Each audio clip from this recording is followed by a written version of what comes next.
Hey, Cows Wonderful here again with another wrestling review. This time it's Impact Wrestling from August 4th, 2022, recorded on July 16 and 17 in Louisville, Kentucky at the Derby City Rumble events. So only 8 days away from the big pay-per-view event in Emergence in Chicago, Illinois. A lot of big things are sure to happen tonight to set up the rest of that card. Right now we know some of the title matches and what the main event will be. It'll be Josh Alexander defending the Impact World title against Alex Shelley, which is first ever Impact title match in Shelley's career. So Motor City Machine Guns might not know it yet, but Violent by Design is looking to take them out. Can Shelley get into at Emergence in one piece? So they do have a new yet old ally to watch their backs. It is Kushida, who made his debut match last week in the main event against Rich Swann. Really, really good match. So that was awesome.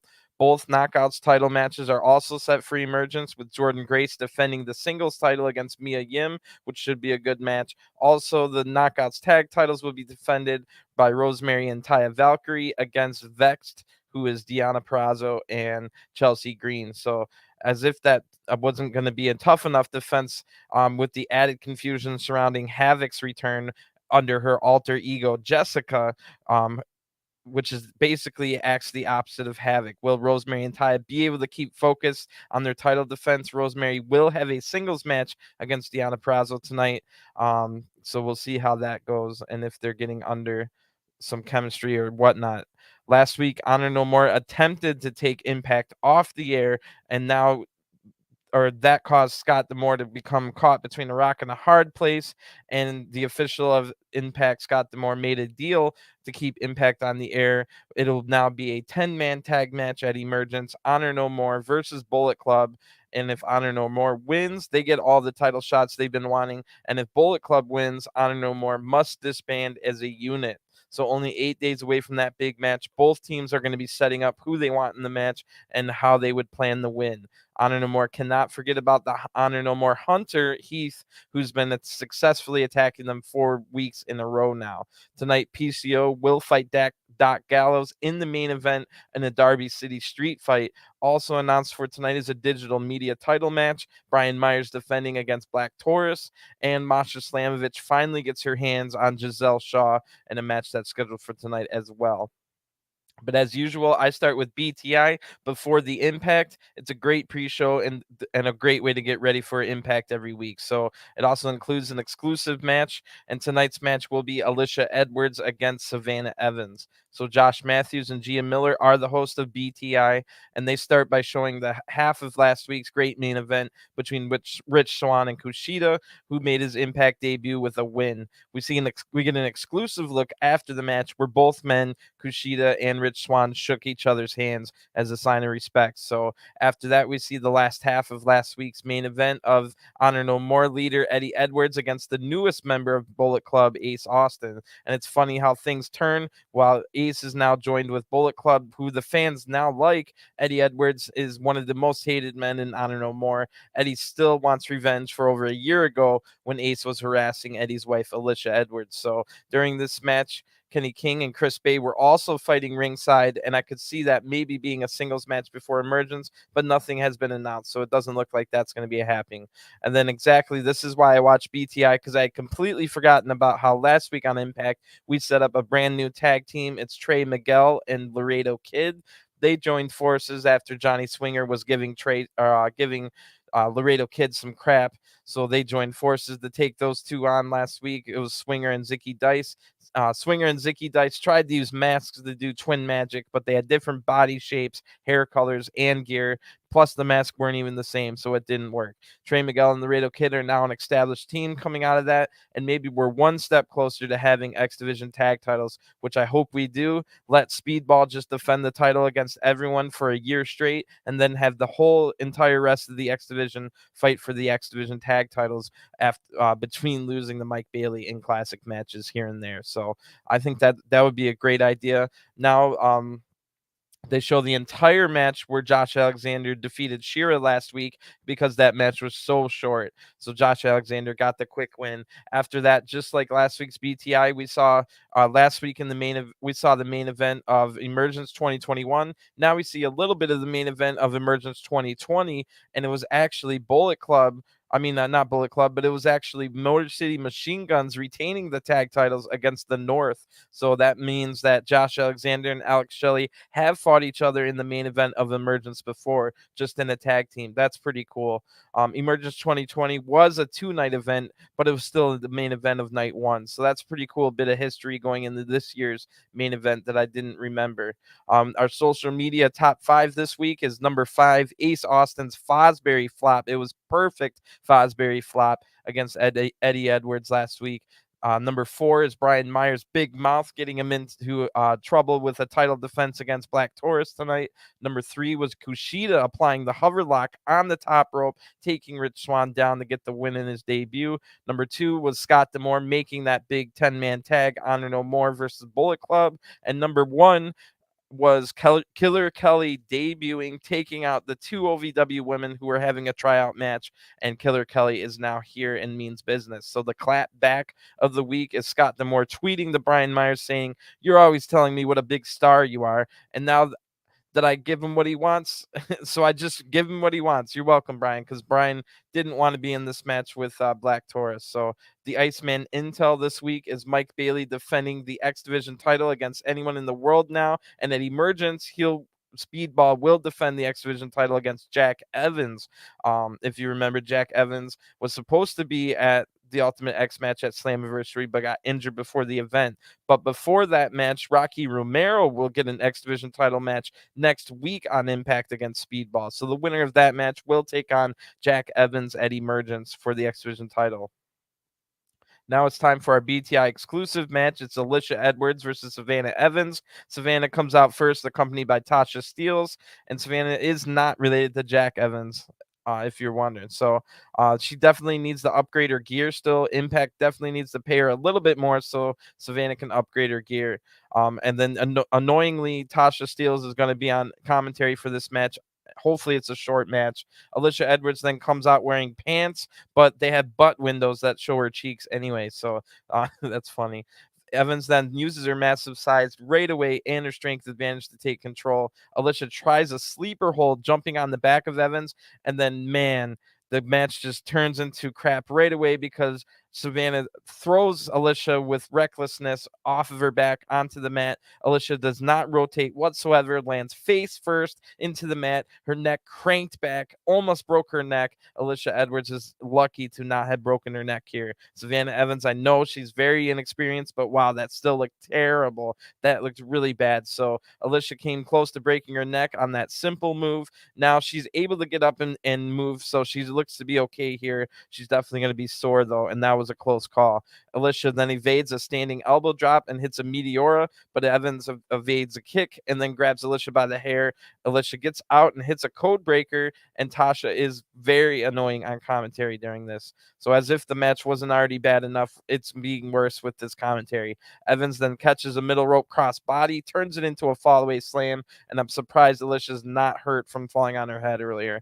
Evans then stretches the back of Alisha over the ring post as Tasha does her best to make this bad match even worse. So Alisha counters a tilt-a-whirl with an octopus stretch, but Evans is able to use her power to counter this into a side slam. Tasha says she wants to face the winner of Jordan Grace and Mia Yim, who are fighting for the title at Emergence. Savannah Evans then applies an abdominal stretch, then slams Alisha on her head again, but at least her neck didn't bend in half this time. Alisha now fires up with some overhead chops, and again, Evans uses her size to keep control. Alisha counters out of a slam, hitting a nice DDT, but it wasn't very fluid whatsoever. I don't know why I said nice. It was not fluid whatsoever. This is a terrible match. I don't dislike either of the women in this match, but it is what it is. Alisha now ducks under a lariat and hits a striking combo that takes Savannah Evans down. Then a drop kick at the end of that combo was also terrible. But Alisha has an excuse here. She just got knocked out cold almost and broke her neck. So Alisha is looking rough here. She hits another rough looking move, a flatliner. Not fluid whatsoever in this match. Alisha counters again, hitting another DDT, and Alicia's definitely looking rough from falling on her head earlier. But to her credit, she's staying with this match. You know, she's showing a lot of fight. So Alicia is successful with her middle rope crossbody this time, but Evans is able to kick out at 2. Evans then blocks the move with a nasty elbow to the head. Then Evans hits a full Nelson slam for the 1-2-3. The winner of this match by pinfall, Savannah Evans, and mercifully, this match has been ended. What a bad match. She almost killed Alicia, who then Alicia couldn't hit any of her moves smoothly after that point. And the whole time, Tasha Steelz was being terribly annoying on commentary the whole match. That was terrible. So, all right, let's hope Impact's better than that. That was the BTI exclusive match. Now we're on Impact from August 4th, 2022. So only one more Impact after this one, 8 days away from Emergence.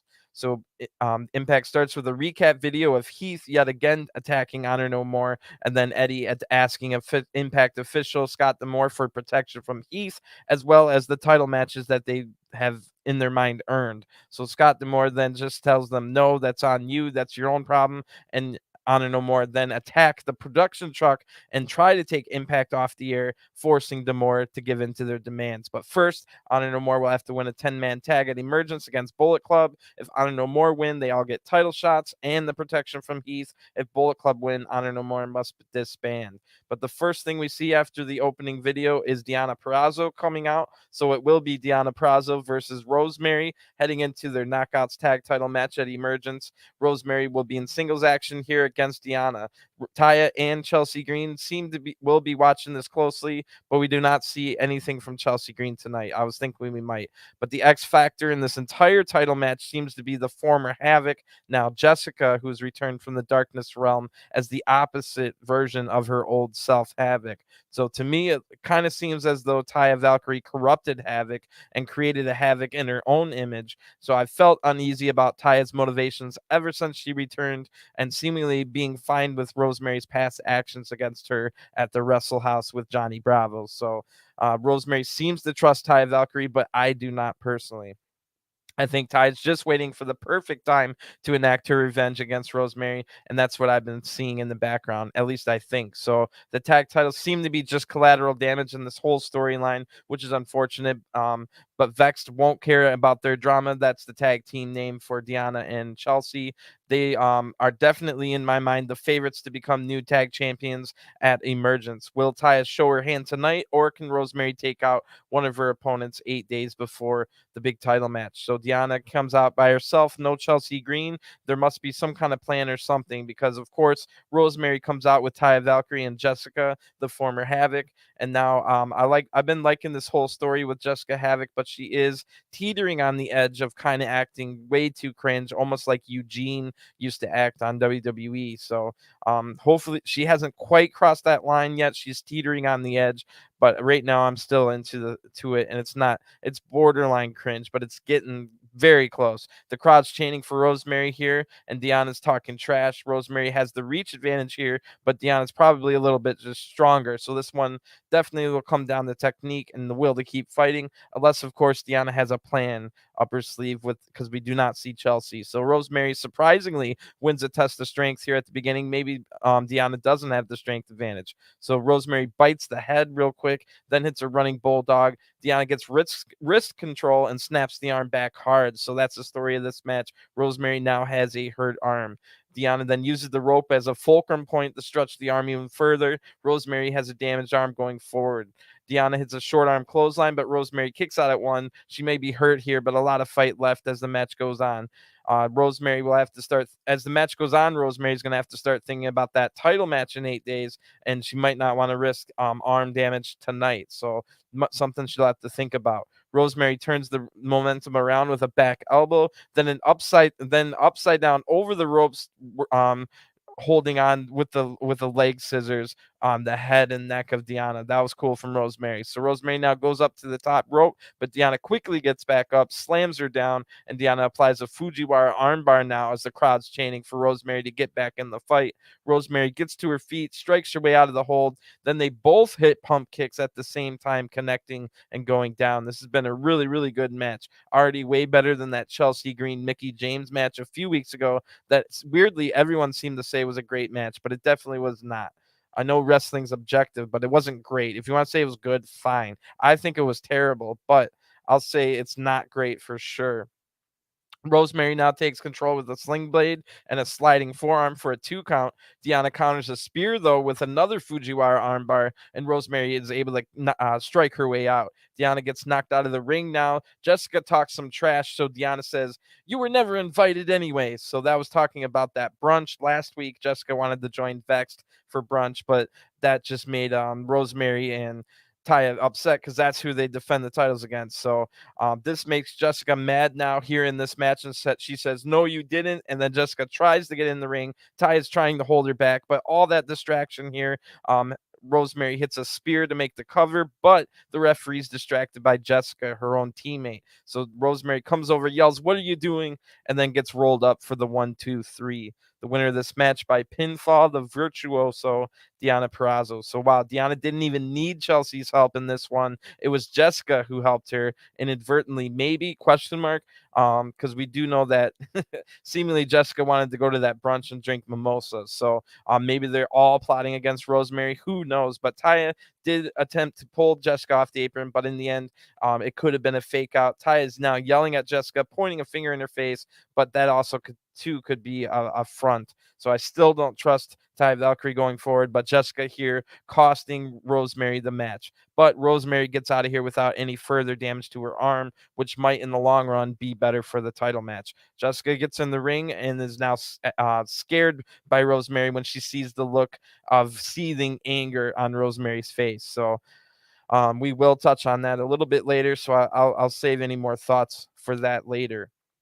And well, I guess we don't get any story about how Bullet Club had to find a fifth man, because it's just plainly announced here that Emergence in their 10-man tag, it'll be Hikuleo. Of course, we all knew it was going to be Hikuleo. He's basically the only Bullet Club member in America and the only one that's not currently busy with G1 in New Japan right now. But a backstage segment before announcing it just plainly here with maybe Bullet Club on the phone. "Hey, Hikuleo, can you be there at Emergence?" "All right, brother, too sweet me," and stuff like that. That would have been a much better way. And then you can show this graphic. They talk about it later just in passing, but we've already seen the graphic, and it was just in passing by Chris Bay saying, "Oh yeah, our man Hikuleo is going to be there with us." But they could have had, like, you know what I'm saying. It was just weird. Anyway, Hikuleo, that was just seemed lazy from Impact. Anyway, it was Honor No More, who we also see now. It shows them having Kenny King sit out, which is kind of weird. He also had to sit out the 10-man tag at Slammiversary as well, because he was in the Ultimate X match. So plus we already had a little bit of storyline going between Kenny King and Chris Bay. So I maybe it'll be, I would have put like Vincent versus Heath in a different match, and then had Kenny King in this one where he already has some storyline set up with Chris Bay. So I don't really know what they're thinking here. I'm not quite sure at all. We'll just have to see how it plays out, but seems like Impact's making a few mistakes there. So in the back now, Honor No More are all together, and Matt Taven starts by saying, "At Emergence, this is everything we fought for. The last 8 months, we've been waiting for this moment, and if we don't win, we find ourselves without a home again. We have to trust each other because Heath and the Bullet Club are running around here. No more games. We have to pay attention to one goal." So then Eddie Edwards says, "Trust. 5-on-5. Trust." Which means we have to all be which means we can't all be in this match. Those of us in the match have to know that we can count on everyone to have each other's backs. But the one person I have questions about is you, PCO. So Vincent then says, "Hold on, let's back off the monster a bit here, man. The Bullet Club's guns are loaded, so let's not point the finger at the only bulletproof vest we have. PCO is with us because he's been through everything the same that we have." So Eddie Edwards says, "Okay, if you believe that tonight, PCO, you can prove it. Go out there and wipe the big man off the Bullet Club board and prove your loyalty to us, that you believe in our message." And then PCO makes funny faces as we go to an ad break. So that's pretty interesting here. We already knew that Eddie Edwards didn't trust PCO, seemingly really not for any reason other than the fact that PCO isn't like he does his own thing kind of deal. So Eddie can't necessarily boss him around. So I don't know what the thinking is there. PCO's really never shown signs of wanting. I know he's been separated a little bit from the rest of the group, but he's never really shown signs of wanting to attack the group or anything like that. So we'll have to see how that works out.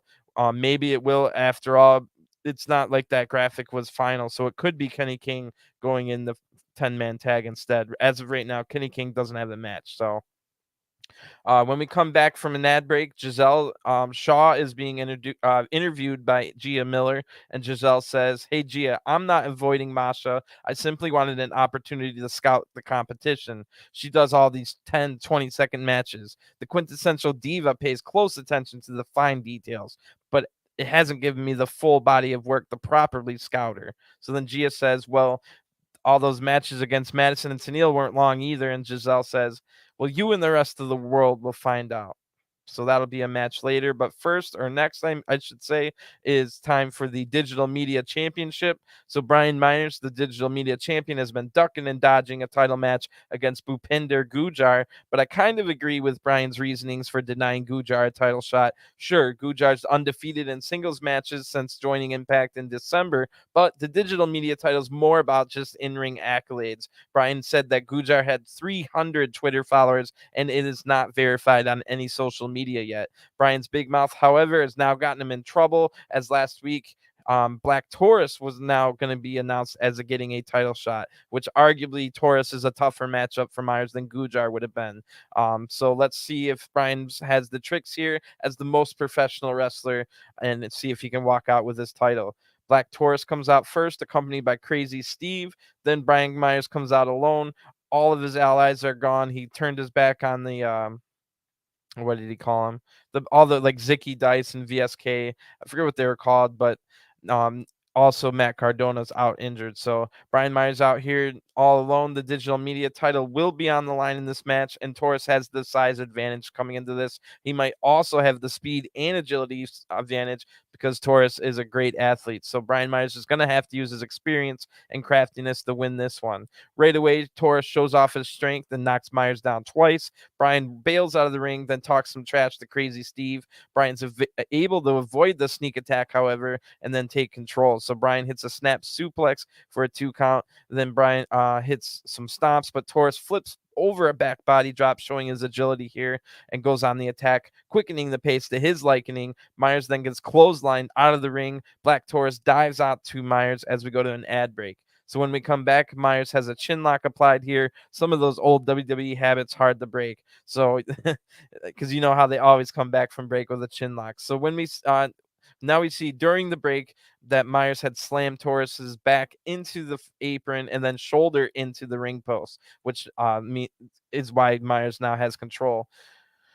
Taurus breaks the chin lock, but Myers takes him back down right away with some strikes and then talking trash. Taurus tries to fight back, but Myers hits a backdrop suplex, then applies a headlock, which Taurus is about to get out of, but Myers keeps control. Taurus evades a corner attack now, hitting a 619 and a shotgun dropkick off the top rope, but Myers is just barely able to kick out.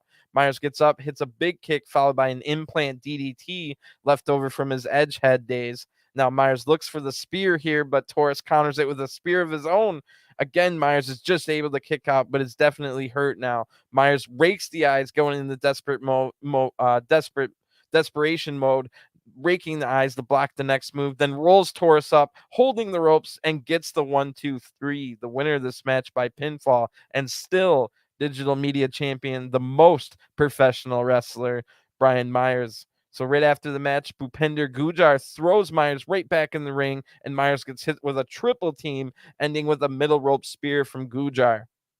So will these two fight for the title at Emergence? Sounds like a pre-show match to me. That might be what we're heading toward. I'm not quite sure if anything's been officially made even after this show tonight. So that should be fine. But I wouldn't necessarily, for the reasons I already said, put the digital media title on Gujar, but nor would I have Brian Myers be the one to beat his undefeated streak. So that definitely creates a conundrum here. I'm guessing Gujar's just going to win the title, but I agree with Myers. Only 300 Twitter followers and not being verified, that doesn't cut it for digital media champion. Go out there and win a different title if you're looking for in-ring accolades, which is it's a weird thing to think of, but for me, the digital media champion, I agree with Myers. At least should have some kind of presence on digital media.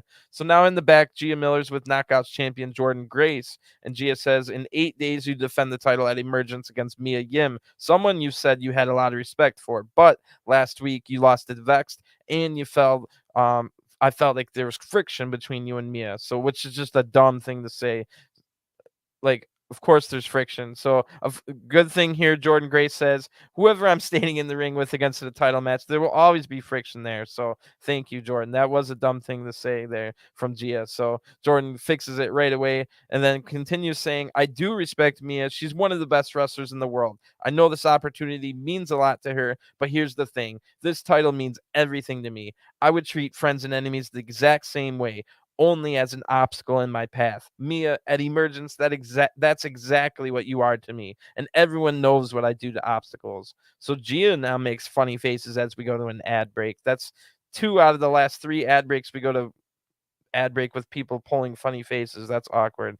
Anyway, I wasn't going to mention anything about the Ric Flair last match event because I didn't think it was canon to Impact Stories, but we get 3 different occurrences where they show highlights from the Ric Flair last event. So earlier they showed Black Taurus dominating a Lucha 4-way match, and then now we see highlights from Josh Alexander defending the Impact World title against MLW Major League Wrestling star Jacob Fatu. So Josh retained the title, but afterwards, Brian Myers and Matt Cardona, who had weirdly had Smart Mark Sterling with them, they all attacked Josh Alexander after the match. But then even weirder, Diamond Dallas Page is the one to make the save and celebrated with Josh afterwards. So I'm guessing Matt Cardona can't be too injured. He took a diamond cutter here, landing on his shoulder, basically the same shoulder he had surgery on. So if he wasn't even close to coming back, he would have never done that.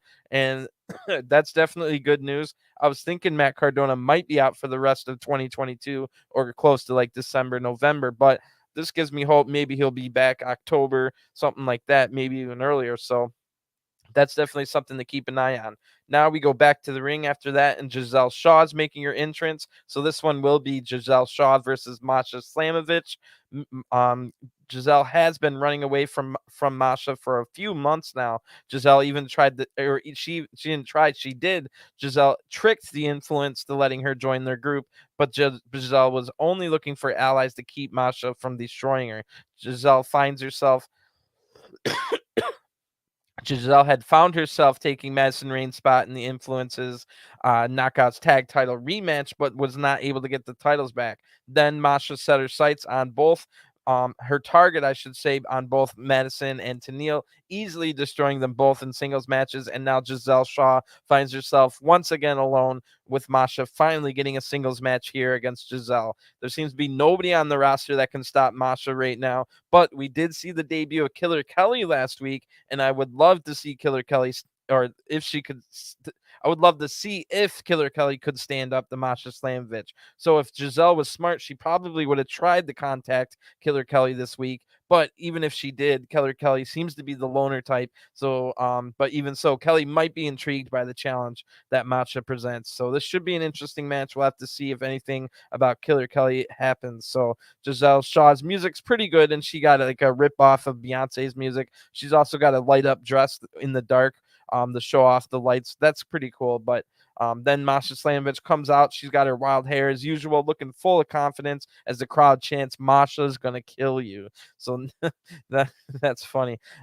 Gisele Shaw then gets to the ropes right away when the match starts. Masha then takes her down after unloading some massive forearms. Masha then ducks under a wild swing and hits a nasty spinning back fist. Shaw then gets a big back elbow up to counter a corner charge. Then Shaw evades 2 attacks in a row and hits a nasty knee strike to the face. That only gets a 2 count, however. It's moves like that where Gisele shows that she does not move around like the other women, for sure. Masha is mad now instead of being in pain, and Shaw gets scared. Masha unloads big chest kicks here, and Shaw tries a springboard crossbody, but Masha just gets out of the way of it, then hits a nasty German suplex with a bridging pin, but Shaw is able to kick out at 2. Masha then seems to like the fact that Shaw kicked out, so that she can keep fighting. Masha hits nasty forearm that rocks Shaw here right into a snowplow for the 1-2-3. The winner of this match by pinfall, Masha Slamovich. Really good match here, even though it was short. And Masha definitely needs some more opponents now that can take her big and stiff moves, just like Gisele was able to here. And I think Killer Kelly's going to fit that bill perfectly. So Masha Slamovich now improves her Impact record to 14-0. Let's see if Killer Kelly makes an appearance. And no, she does not. So that's something that'll probably happen later on down the line after we build up Killer Kelly a little bit more. So in the meantime, I can't imagine it'll be too long before Masha Slamovich sets her sights on the Knockouts title, coming in with a 14-0 record now. So maybe that'll be one of the first, or maybe that'll be Masha goes on a crazy winning streak, winning the title. Nobody can touch her, and eventually Killer Kelly's the one to take her down. So I'm not quite sure what's going to happen, but someone like a Jordan Grace isn't going to be a pushover if she indeed is the champion. So Jordan Grace should be able to stand up to Masha as well if Jordan's even the champion, because Mia Yim has a good chance of winning it at Emergence. So now we see the speaking of Mia Yim, we see a flashback moment all the way back to April 2016. It's a triple threat title match for the Knockouts title: Mia Yim, Madison Rayne, and Gail Kim. So this was when Mia Yim was known as Jade, and she was part of the Dollhouse.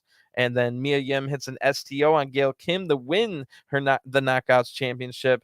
And good on Impact not treating Jade and Mia Yim as separate characters, because I still think that Chelsea Green and Laurel Van Ness are separate characters in canon. But here we established that Jade and Mia Yim are the same characters, because right after that, Gia Miller's with Mia Yim and says congrats on that title win there. And Mia it mentions that interview she had with Jordan Grace earlier. So Mia Yim says, I heard what Jordan said, but I'm more than just an obstacle. I'm the end game, the final boss fight. Before she can say anything else, Madison Rayne then interrupts and says, hold on, let's talk about the irrelevant footage that we all just had to sit through. I just had reconstructive surgery on my broken nose, and Masha slammed my face again. So then you're kicking me while I'm down. What's going on around here? So Mia Yim says, I didn't mean to kick you while you're down, but I'd be more than happy to kick you while you're standing straight up and give that cute little old nose back. I guess she means by breaking it. Madison then says, real funny. That's a real championship attitude you got. Good luck at Emergence. You'll need it. And then Madison goes to leave, but Gail Kim now stops her. So here we are with the three women we just saw in the flashback to 2016. Here in 2022, Gail Kim says, hey, look at this reunion we got going on here. Guys, I just watched the old footage too. I love the good old days. Mia, you were good back then, but you're at your best right now. And Madison, I heard what you said. So it'll be Madison Rayne against Mia Yim next week for old time's sake. So then we go on an ad break. That was a terrible segment, by the way. I had to clean that up and make it sound better than it was. But this has not been a very good Impact episode up to this point. Where's Speedball Mike Bailey? Where's Alan Angels? Where's Kushida? Like, so many other things we could be doing. Why is Madison Rayne still getting television time in 2022? And now I have to see her over on, she just got the head coach job at AEW Women's Division of all things, which sounds like a terrible idea to me. She's not a great wrestler, not good at promos, not good at character work. Madison, I've already had to see her wrestle on Rampage. Now she's got a match next week on Impact. She's also got a match on TBS on Dynamite against Jade Cargill this week. So what a strange move. But in the meantime, that means I have to see Madison Rayne on like 3 different shows within a week span. Terrible time to be alive. It was funny though. All the wrestling media and the AEW announcers have acted like, oh, Madison Rayne, she's like coming out of retirement after years.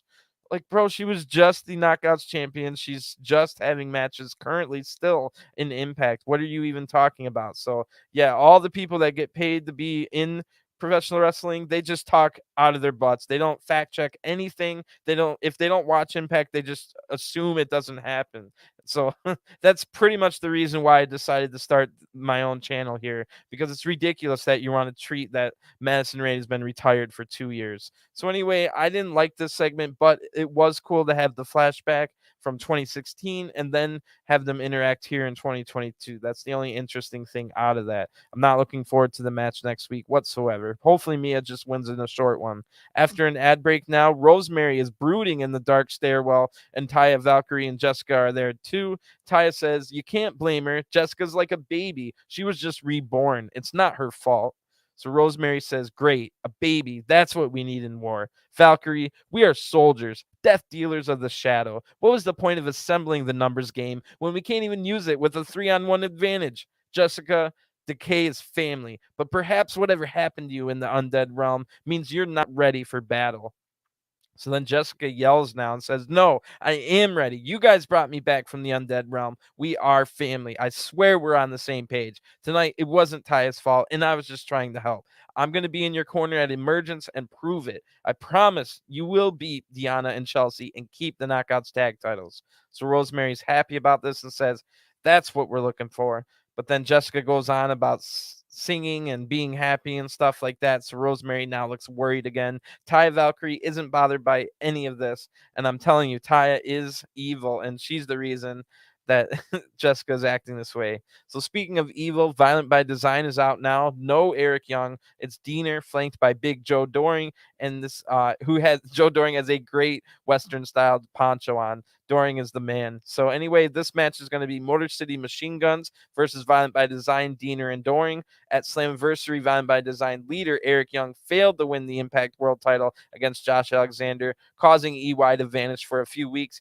While he was gone, Deonna took it upon himself to take over as leader in Eric Young's absence and successfully got Joe Deonna a title shot at against all odds. However, Josh Alexander went on to retain the Impact title, and when Eric Young returned, he was furious at Deonna for doing things that Eric didn't design himself, also losing Doering's undefeated streak in the short 2 weeks span that Eric Young was gone. So Violent by Design was almost disbanded right then and there, but Eric Young gave Deonna and Doering one last chance to prove the sickness has not taken them over. So after Motor City Machine Guns helped Josh Alexander against Violent by Design and then took the #1 contendership as well, the latest targets for Violent by Design are the Motor City Machine Guns, and they plan to take out Kushida out after Shelley and Sabin. So only 8 days away from his first ever Impact World title match, Alex Shelley will have to go through this hurdle without getting injured. And as you know, that devious attacks, you never know what kind of devious attacks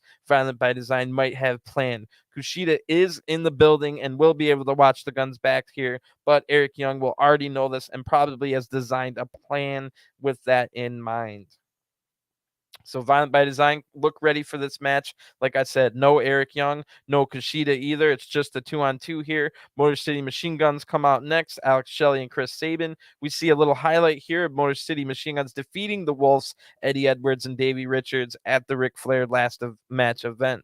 So Deonna and Alex Shelley are going to start this match, but right away Joe Doering attacks Shelley from behind with a big forearm. They take out Chris Sabin on the apron as well, but Shelley's able to fight out of a double team, hitting a code breaker on Deonna. Then the Guns hit a double team on Deonna and almost win the match already. So great quick start to this match. Really good stuff so far. Joe Doering now takes another cheap shot from standing on the apron to get Deonna back in control. Doering now tags in himself, hitting a nice slam with a rebound elbow drop combo right after it. That was awesome. Deonna now tags back in, hits a neck breaker for a 2 count, and while Doering comes down with an elbow drop as well. Another double team there. So Deonna's back. Setting up Shelley in the corner and hits a diving knee into the ribs, but Shelley's just barely able to roll out of the way of a diving headbutt off the top rope to tag in Chris Sabin, who comes in and knocks Doering off the ring or off the apron, then quickens the pace, hitting some big running strikes on Deonna. Deonna's able to block a cradle shock attempt, but Shelley runs in and they hit forearms together, and then a double spring a double spinning neck breaker. Doering has to come in to break the pin. I don't think Deonna was able to kick out of that. So Shelley now gets crushed with the Doering shoulder tackle, but the Guns try to double super kick right after that on Doering. Doering absorbs the attack and hits a double lariat. The Guns then eventually get Doering out of the ring, and then Sabin dives out of the ring onto Doering. Shelley hot shots Deonna across the ropes, but Deonna gets the knees up to block a springboard attempt from Shelley. But Sabin was the legal man who now runs in with a nice jackknife cover for the 1-2-3. The winners of this match by pinfall, Motor City Machine Guns. Right after the match, Doering takes the Guns out. Then Deonna hits them with the Violent by Design flag. Kushida now runs out to make the save. Kushida punches both men, then mounts the corner on Doering and applies a hoverboard lock.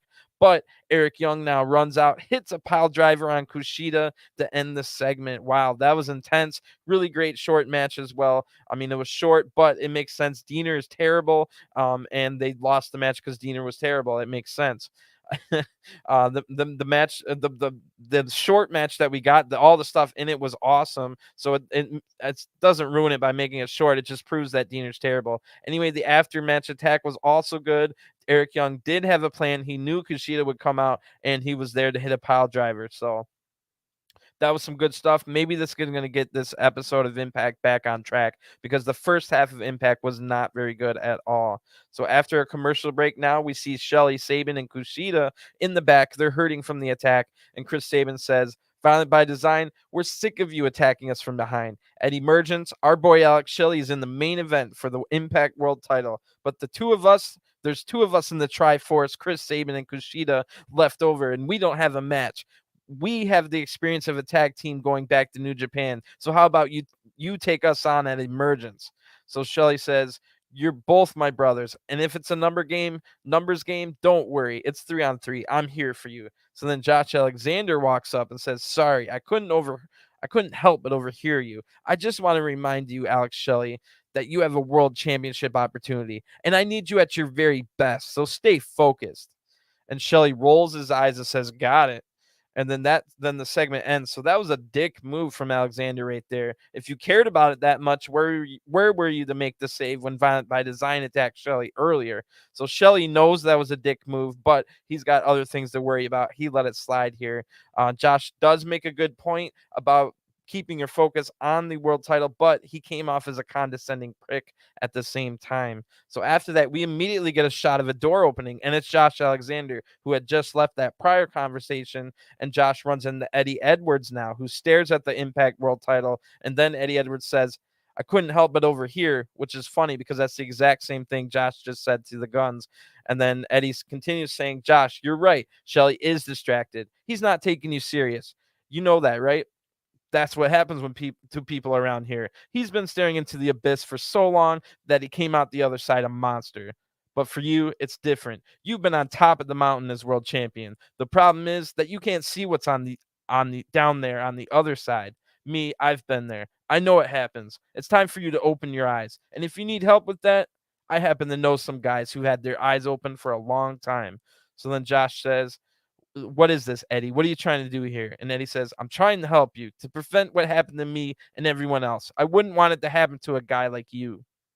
And then the segment ends. So we go from Josh Alexander being a complete a-hole on top of his mountain of omnipotence, and then immediately being reminded of what's on the other side by Eddie Edwards here. It's exactly what Edge was talking about when he created the Judgment Day, about everything being fickle, the fans, the people in charge, and what's not always great there on the other side of the mountain once you become a former champion. But I like that. I like that he brings all that up. It makes sense somewhat. However, there's former champions like Moose, who's completely treated fairly by the Impact management and the fans. So it's also a stretch, but it makes a good, interesting story now. Josh Alexander, we saw that he was kind of acting like a dick, and now he has the option to maybe join Honor No More if he feels like if he takes to heart what Eddie said there. So putting Josh Alexander in Honor No More could be a good thing for Josh, because in my opinion, Alexander has been a terrible champion. He's terrible at the promos, and they have him talk way too much. So if Josh was in a big group like this as a heel, he could have all the other people in Honor No More talk for him. Whoever they want could talk for Josh, and then he could just be a killer in the ring. And I think it could work a lot better than the baby face Josh Alexander we've got right now. And this would be a good reason why. It's not just, oh, now he's evil. Why would he do this? He's a family man, blah, blah, blah. Josh Alexander would be reminded here from Eddie Edwards that it's not always like great for like what happened. You're not going to hold the title forever, are you? Like, what happens after that? So it's a good storyline. And then I like that. I like that whole thing right there. So back in the ring now, we get the soothing tones of Raj Singh's music. He's got some great underrated music. So Raj Singh will be taking on Sami Callihan next. So Sami returned recently, having beef with Moose, and that led to two matches, one at Slammiversary, one at Against All Odds. In the second match, Moose won with the help of Steve Macklin. So ever since then, Moose has denied being allies with Macklin, claiming that he's just as upset he didn't need the help to beat Sami. So last week on Impact Impact after Shera got absolutely destroyed by Josh Alexander. Raj Singh had something to say after that, but was interrupted by Sami Callihan, who then hit Raj with a cactus driver. Raj wants revenge now against Sami, which seems like a bad idea, but maybe Raj has a plan involving Shera, or it could be a setup from involving either Moose, Macklin, or both. All four men might be plotting against Sami, who seemingly has no allies in Impact. So this might be dangerous for Sami, who will be looking to win this match as soon as possible so he can return his focus to Moose and Macklin. So Sami now comes out and gives Raj the first shot. He just absorbs those strikes. Raj then hits a knee to the gut and a drop kick for a 2 count.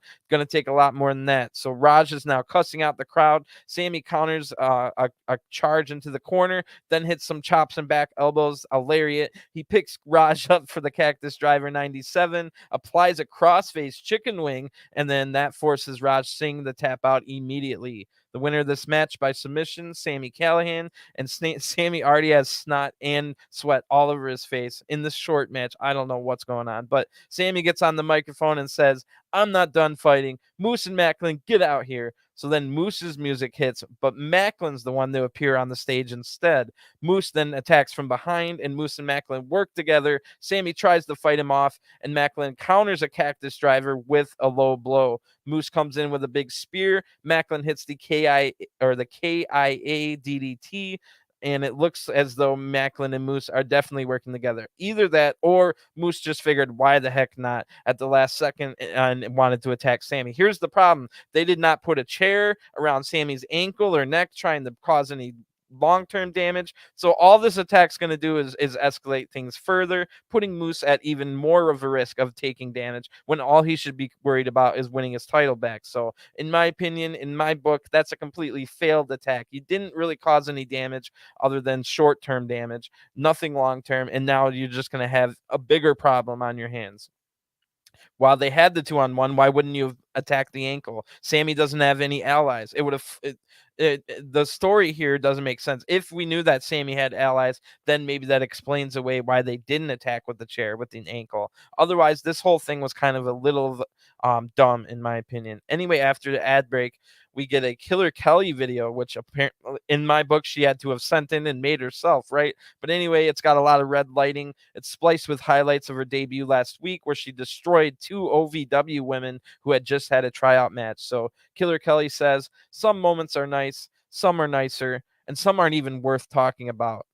You were perfect."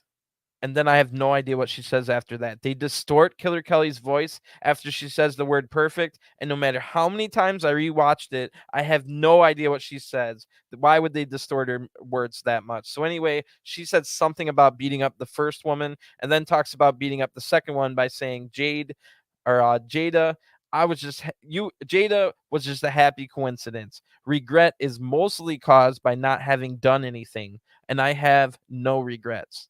So then the video ends. So I think this goes back to Killer Kelly. If you remember in the original videos displaying her character, it was somewhat alluded to Killer Kelly maybe being an assassin. She likes seedy motels. It almost gave off like she was a prostitute at the beginning, but then it turned into, no, she's an assassin. The killer part of her name is literal. She's a killer. So now Killer Kelly's telling us she has no regrets in life, meaning that her character is a cold-blooded killer who has no moral compass, willing to do anything. So that should be interesting going forward. It sounds really good to me. Hopefully Killer Kelly has a match at Emergence, but as soon as I write that down here in my notes, we're told Killer Kelly will have her debut match next week on Impact. So that doesn't necessarily rule out an Emergence match, but has me thinking maybe Killer Kelly won't be at Emergence. But hopefully she'll have a cool match next week. I'm assuming it'll be against a jobber or another one of those, maybe the same OVW woman she attacked. So because they didn't tell us who it's going to be against. Also, but they tell us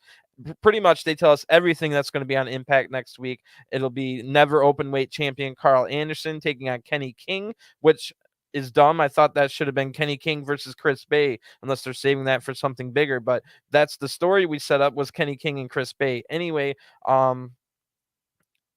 Then Kushida takes on Diener, and then ahead of their tag match the next night at Emergence. Also, a match set up earlier with that flashback video will be Madison Rayne and Mia Yim one day before Mia has a world title match, and then the X Division title will be on the line. Speedball Mike Bailey defending against Rocky Romero, with the winner of that defending against Jack Evans the very next night at Emergence. So Alex Shelley and Josh Alexander will also have a contract signing next week on Impact, one day before their title match, and I'm sure Shelley will have something to say about Josh being a dickhead earlier, and Josh will probably say something about, yeah, and Shelley, you've been here for like 17 years and never even had a title shot. So I can already tell you how that goes. So now it's made official for Emergence. It'll be Sami Callihan versus Steve Macklin, and then really nothing else was announced that we didn't already know. They said it was going to be the Violent by Design versus Kushida and Sabin match, but we knew that. And then in the back now is Bullet Club, no Hikuleo with them. Carl Anderson says, "Here we are. The Bullet Club is in the house. Chris Bay, Ace Austin, the Machine Gun, and the Big LG. What do they call us? That's right, box office. Tonight, here in the Derby City street fight, the Big LG will finish PC off for good. The rest of us will stay in the back because the Big LG can handle this on his own." So then Luke Doc Gallows says, "Tonight, here in Louisville, Kentucky, I finish off that French Canadian Frankenstein. I'll beat you with everything that's not nailed down, and I'll send you back to your creator. Maybe you'll even go straight to hell. Then we'll head to Chicago for Emergence 5-on-5. Chris Bay then says, "At Emergence, we're coming out alive, and you know we're down the ride. We got the 6'10 Hikuleo. It's going down at Chi-Town." And then Ace also says, why did they even have Ace also say this? "Then when Honor No More loses, there'll be no more Honor No More." Why would they have Ace Austin say that? They're trying to be a. Oh my God. Anyway, Gallows says it's going to be a Magic Killer, the 1, 2, 3, and it's just too sweet. But I got to go kick some butt, boys.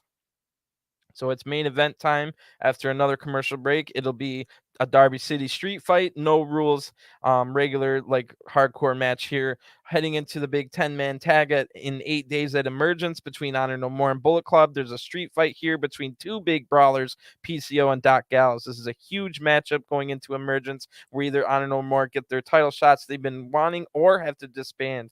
Honor No More will have to look out for Heath during this match, who's had 4 weeks of attacks in a row now. Eddie Edwards will happily sacrifice PCO tonight if it means taking out Doc Gallows with him. Honor No More will still have 5 men, even without PCO. Meanwhile, if Doc Gallows go down, it would be catastrophic for Bullet Club, as all the rest of Bullet Club is busy in the middle of G1 Climax 32 in New Japan. So Hikuleo was the only one that was left over in America for New Japan Strong. And again, if they lose Doc Gallows, they would be down to 4 people. And I can't think of any other Bullet Club member other than maybe Hikuleo's dad, which is Ming Haku. So and another associate member from the past is Scott Norton. So they do have a couple of guys around those older guys, but they wouldn't want to. So Vincent brings PCO out for this main event, and then Doc Gallows comes out alone. This is definitely going to be a slobber knocker. It's going to get nasty. You already know what to expect with a PCO match, and now he's got big Doc Gallows, who probably has the strength to throw around PCO and do anything he wants and desires. So this is going to be nasty. Gallows starts out right away with a thumb to the eye and a shoulder tackle that knocks PCO out of the ring. Then Gallows throws PCO's back of the head first hard into the entrance ramp. Already getting big shots here, but PCO gets up, sending Gallows into the barricade and smashing Doc's back into the ramp hard with a huge vertical suplex. So it's already gotten nasty. Now PCO sets up 2 chairs that are opened and facing each other, and Doc boots PCO from the apron onto those chairs, bending the steel with PCO's back. This match just started, and PCO is a madman doing all this stuff at his size and in his 50s. We go to an ad break now. When we come back, the ring has a ton of chairs in it. Doc Gallows gets sent into the ring post. Back in the ring now, PCO throws a chair that hits Doc's head, but Doc throws a chair right back and then grabs a chair to hit the back straight up. So Doc then sets some chairs open upside down, and I'm like, oh my God, what? It was like upside down, that so that the legs were all sticking straight up. So I'm like, this is going to be beyond nasty, but that was just a tease, because now they have something even more gruesome potentially, as PCO sets the chairs back upright, facing back to back, with the tops of the chairs touching each other. So now PCO is looking to do something off the top rope, but of course, Doc Gallows counters a top rope attack and sending PCO back first into the top of the chairs. That was nasty. So Doc now makes the cover, but PCO is able to grab the rope in time after that nasty. There's been already like 7 nasty shots in this match. So Doc now sets up a table ringside, but immediately gets chokeslammed through it by PCO.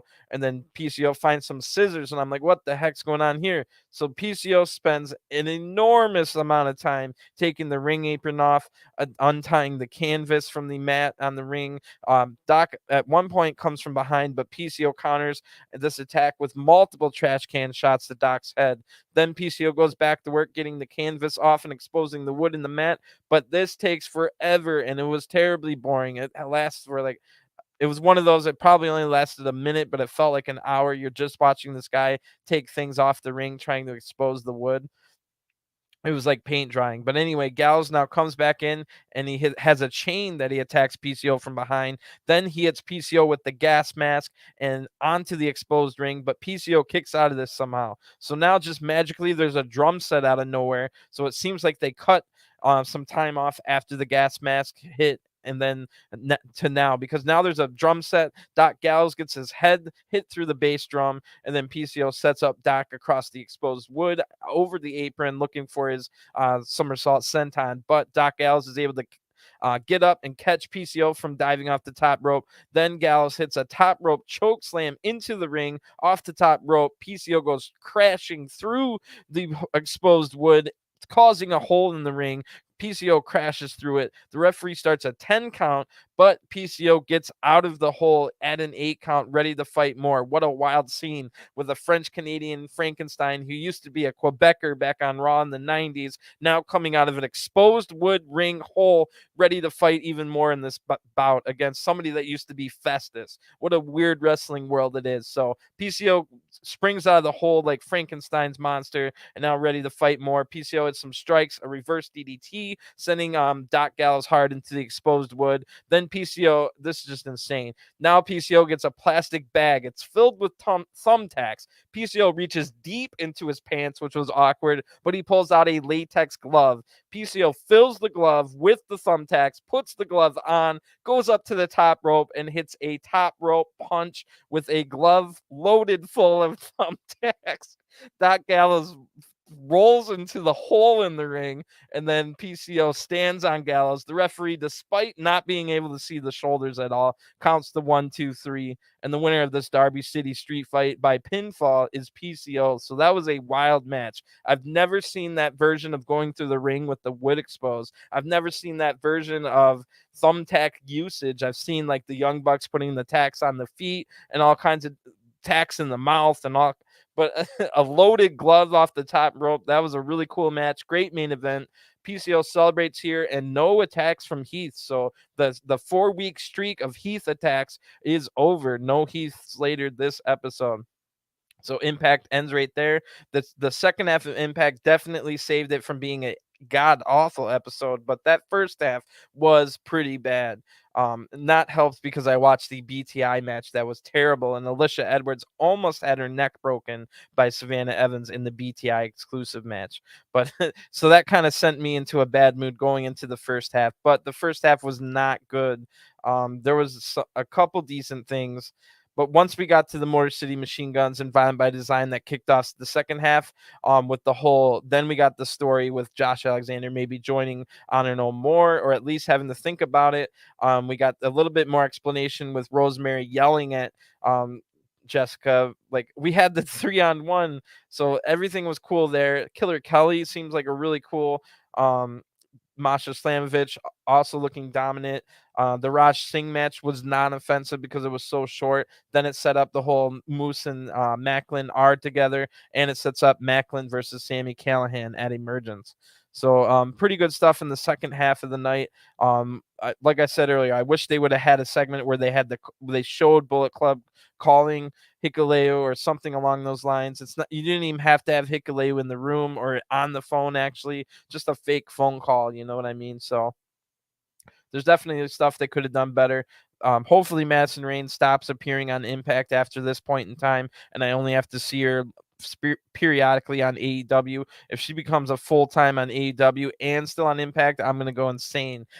I'll have to watch her last week on Rampage, next week on Impact, next week on Dynamite. So that's too many Madison Rain matches. That whole segment, like I said, was pretty cool because of the whole flashback from 2016 to now 2022, where all three of them are still there. The Digital Media Championship, I mean, that match was fine, but I feel like it kind of you kind of had Black Taurus get beaten a little bit too easily. Yes, I understand Brian Myers' his whole gimmick is he's resourcefulness and he's the most professional and he cheats a lot and stuff like that, but it's still maybe it should have been against Crazy Steve if we were going to do that. So I think you still could have had the effect of Brian Myers being scared, but you still could have just had Crazy Steve get beaten instead of Black Taurus, who should be in Impact World title matches, not winning the title, but in that main event scene here and there to have kind of where PCO is right now. You could have PCO in a title match and it wouldn't look out of character, but you can do the same with Black Taurus. The Deonna Purrazzo Rosemary match, while pretty good with what they didn't last long enough to become like a great match. And with the whole Jessicka causing the premature end, kind of had made it from becoming like a really good match. And that's how we started the night off. So overall, it's an all right episode of Impact. There was a lot of setting up for Emergence, which I understood and I knew was going to happen. But again, I must ask, like, where's Alan Angels? Where's Speedball Mike Bailey? There's so many people that are great on this roster that we're not seeing. Why is Black Taurus losing with a roll up in a couple minutes? There's just too much filler right now. They could have cut down a little bit of the backstage stuff, a little bit too much of it tonight, combined with really short matches. And then the main event, yeah, it was a fun event. But like I said, even within it, there was some boring moments while he was like, disassembling the ring. And it's not even a match. That's not a match. That's just like a fight or whatever. So not a lot of great matches tonight. Maybe next week will be better. And Emergence should definitely be better on the wrestling side. So we've got a big week coming up on for Impact. I'll be here hopefully on Thursday, knock on wood. I had to record this all the way not until Sunday night because of I lost power on Thursday for 20 hours. So because I'm covering G1 and all the other AEW and WWE events as well, I felt like I was able, if I had to sacrifice something until later while I got caught up on everything else, it was Impact Wrestling. So like next week, for example, I wouldn't have been able to do that because we got a big pay-per-view as well. But this week there was no more other Impact shows until the next Impact. So apologies for getting this out a few days late, but I did take my time when I watched it today to really, since it was late, cover it really in depthly. So thanks for watching. I'll talk to you guys again soon, and enjoy your rest of your weekend and have a good week. Have a great time. Bye.